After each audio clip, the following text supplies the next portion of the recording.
ஒரே லாங்குவேஜில் different channel பண்ணுறது வந்து ரொம்ப ரேர் அக்கரன்ஸ். ஒரு ஒரு 4-5 ஆர்டிஸ்ட் மட்டும் தான் பண்ணியிருக்காங்க.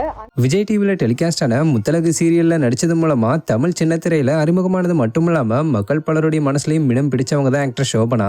இவங்க நடிச்சுக்கிட்டு வந்த முத்தழகு சீரியல் தொடங்கப்பட்ட நாள்ல இருந்து நான் பிரைம் டைம் ஸ்லாட்ல டெலிகாஸ்ட் ஆகிட்டு வந்ததுனால அதிக எபிசோட்ஸை கடந்து டெலிகாஸ்ட் ஆன நான் பிரைம் டைம் சீரியல்னு இவங்களுக்கு பேர் வாங்கி கொடுத்திருந்தது.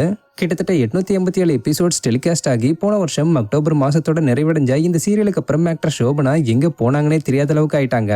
அவங்க சம்பந்தப்பட்ட எந்த ஒரு நியூஸுமே வெளிவராம தான் இருந்துகிட்டு வந்தது. சொல்லப்போனா இனி இவங்க ஏதாவது சீரியல்ல நடிப்பாங்களான்ற டவுட்டுமே அவங்க ஃபேன்ஸ் மத்தியில கிளம்பி இருந்தது. இப்படி இருந்த நிலைமையில கடந்த சில வாரங்களுக்கு முன்னாடி கண்ணா 2 லட்டுன்னு ஆசையானு அவங்க ஃபேன்ஸை பார்த்து கேட்கிற வகையில ஆக்டர் சோபனா ஒரே நேரத்துல பூங்காற்று திரும்பமா மீனாட்சி சுந்தரம்னு இப்படி 2 சீரியல் அப்டேட்ஸோட வந்து சர்ப்ரைஸ் பண்ணியிருந்தாங்க. அதை தொடர்ந்து 28 இன்னைக்கு இந்த 2 சீரியலுமே டெலிகாஸ்ட் ஆகுது. இந்த நிலையில ஆக்டர் சோபனா இதை பத்தி எமோஷனலா பேசி ஒரு வீடியோவை தன்னோட இன்ஸ்டாகிராம் ஸ்டோரியில ரீசெண்டா ஷேர் பண்ணிருக்காங்க. ரொம்பவே ஸ்பெஷலான ஒரு நாள். ஏன்னு கேட்டிங்கன்னா என்னோட 2 சீரியல் வந்து இன்னைக்கு லான்ச் ஆகுது.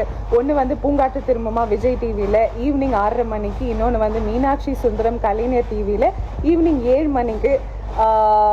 ஒரே லாங்குவேஜில் டிஃப்ரெண்ட் சேனல் பண்ணுறது வந்து ரொம்ப ரேர் அக்கரன்ஸ். ஒரு 4-5 ஆர்டிஸ்ட் மட்டும் தான் பண்ணியிருக்காங்க. அந்த விதத்தில் ரொம்ப வருஷம் கழிச்சு எனக்கு இந்த ஆப்பர்ச்சுனிட்டி கிடைச்சது நான் வந்து பெரிய விஷயமா நினைக்கிறேன்னும் போது ஒரே டைமில் வந்து என்னோட சீரியல் லான்ச் ஆகுது ஒரே நாளில். ஸோ இதெல்லாம் பார்த்தா எனக்கு ரொம்ப ரொம்ப கிரேட்ஃபுல்லாக இருக்குது. இதெல்லாம் உங்களால் தான் நடந்துச்சு. சொல்ல ஆக்சுவலி வார்த்தையில் செம்ம சந்தோஷமாக இருக்கேன்.